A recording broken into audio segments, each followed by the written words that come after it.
안녕하세요. 자, 이번 시간에는 백화 이제 마지막으로 무늬종, 입에 무늬가 있는 거에서 백화가 어느 조건에서 나오는지 또 어떻게 발생하는지 그거에 대해서 좀 말씀드리도록 하겠습니다. 자, 이제 백화가 제가 크게 이제 세 부류로 나눴었죠.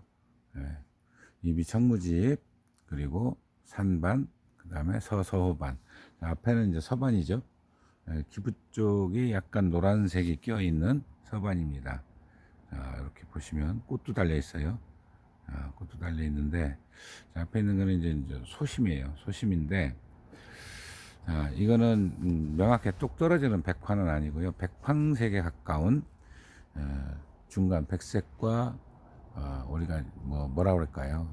말 그대로 백황색 또는 황백색 이렇게 표현해야 되는데, 제가 지금 무늬에서 백화가 제가 없어요. 보니까 하나가 있었는데 어디다 놨나 못 찾아서 제가 대신 이 아이를 데리고 나와서 이렇게 좀 보여드리고, 그래서 써 있는 것도 보면은 황화소심으로 써 있죠. 그래서 좀 써 있는데, 황색하고 백색하고 중간 단계. 근데 이것도 제가 빛을 세게 줘 보니까 노란색이 빠져나갔어요. 자, 그러면 서소반에서의 조건은 대부분 그러니까 서호반이 백색인 경우는 제가 경험을 못 해봤고요. 그 다음에 황색인 경우는 대부분 노란색이 더 나올 확률이 높습니다. 이 앞에도 이제 그런 케이스인데요. 근데 약간 황색보다는 백색에 가까운 쪽이 백화 나올 확률이 훨씬 높았어요. 저희 지역에서는 많이 나왔습니다. 거의 자연에서 유령에 가까울 정도로 그런 이제 서반들이 나왔었거든요. 그리고 특히 기부 쪽, 우리가 이 기부 쪽 여기를 얘기를 하는데, 이 안쪽으로 우위보다 안쪽으로 그 무늬가 더 강하게 남으면 확률이 더 높아졌었어요.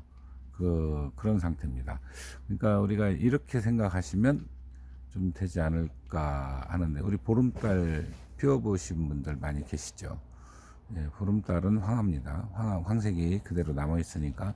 근데 이것도 이런 유형이 있습니다. 그거는 굉장히 재밌는 게 뭐냐면, 제가 유채색계와 개나리색계 황화를 얘기할 때, 개나리색계에는 빛을 줘야지만이 좀 화통 일찍 벗겨서 빛을 주면은 색소량이 더 늘어나더라고 그랬죠. 자, 아직도 그거에 동의 않는 분들이 더 많은 걸 제가 알고 있어요. 그런데 경험해 본 분들이 깜짝 놀랍니다. 예, 변해도 그렇게까지 변했는지 몰랐다라고 할 정도로 다른 시각으로 바라보십니다. 그러니까 경험이 그만큼 경험치가 중요한 것 같아요. 반면에 어, 유채색계는요, 빛을 주면 어떻게 되는지라 했죠. 엽록소가 분해서 날아갑니다. 그래서 또 노란색이 드러나고, 그 노란색도 역시 분해돼서 끄트머리로 남는다고 그랬죠. 예. 근데 이 서나 서반에서도 똑같은 현상이 두 가지가 다 나타납니다. 어떤 개체는 빛을 주면요, 색소를 늘려가듯이, 제 생각에는 그거는 다른 것 같아요. 그렇게들 얘기를 하시는데, 저는 개나리 새끼의 개념과는 차이가 있다고 봅니다. 색소량이 늘려가는 게 아니라 엽록소가 마저 분해돼서 더 선명하게 드러나는 것 같아요. 예, 그래서 더 노란색이 진하게 나타나는 것 같습니다. 백색도 마찬가지거든요. 자, 이제 그런데, 자, 또 다른 게 있다 그랬죠. 유채색계처럼 생긴 게 있다 그랬어요. 그 노란색이 분해돼서 빠져나가는 게 있습니다. 그 서소반 계통에서도. 그러면은 바로 그쪽 부분이 백화가 될 가능성이 있는 거죠. 자, 약간 있어요. 근데 어중뛰어. 이 아이도 좀 그런 면이 있어요. 그러면 12월 역시 마찬가지. 저는 좀 화통을 일찍 벗기는 편인데요. 12월 중순에서 말 정도에 화통을 벗겨서 봄에 그 이제 개화기 때요, 광량을 더 줍니다. 예, 더 많이 주면 그 노란색이 싹 빠져나가 버려요. 그런 것이 주로 이 기부 쪽에 이렇게 반이 있고요. 그러니까 반이 아니라 무늬가 있고, 이게 서서히 끄트머리로 갈수록 엽록소가 있는 정도. 엽록소가 아주 적은 경우도 있어요. 그래서 우리가 도대체 저거 유령인지 아닌지 뭐 이런 정도로 구분이 덜 갈 정도로 그런 그 무늬가 있습니다. 예, 그런 거일수록 더 그런 것 같아요. 예.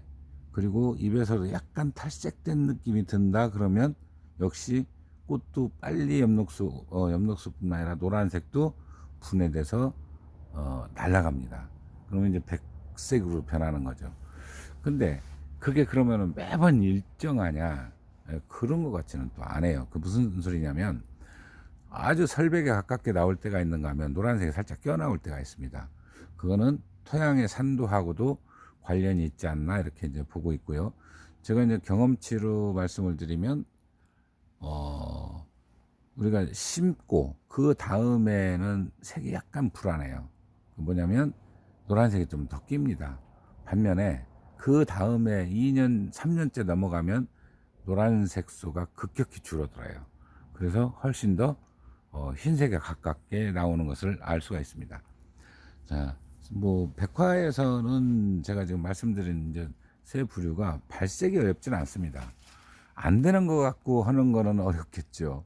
뭐 황화도 우리 구독자님하고 이렇게 통화를 하다 보니까 예, 안 되는 것 같고 화통을 늦게까지 씌운 거 아니겠느냐, 늦게까지 씌운 게 맞다라고 한다면 이제 이런 말씀들을 하시거든요. 지금은 이제 그만큼 어떤 계통에 대한 그 이론에 대한 정립이 어느 정도 기준점이 서 있어요. 그러다 보니까 어, 이제 대화를 하다 보면 그런 말씀들을 자신 있게 하십니다. 제가 볼 때는 거의 맞는 말씀 같아요.